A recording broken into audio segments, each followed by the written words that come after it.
तुमच्या हक्काचा आवाज, आजचा महाराष्ट्र।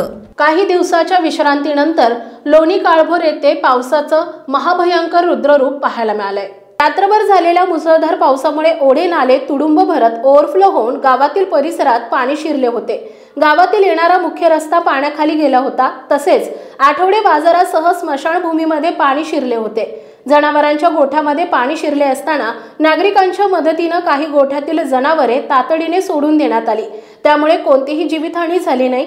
रात्रभर झालेल्या मुसळधार पावसामुळे अनेकांची घरे आणि रस्त्याच्या कडेला असलेली मोठमोठी दुकाने पाण्याखाली गेल्याचं चित्र पाहायला मिळाले। त्यात फर्निचर दुकानांमध्ये पाणी शिरल्याने फर्निचर दुकानांचं मोठ्या प्रमाणात नुकसान झालंय।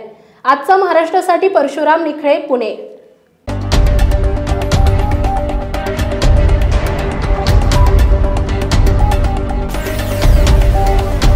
तुमच्या हक्काचा आवाज, आजचा महाराष्ट्र।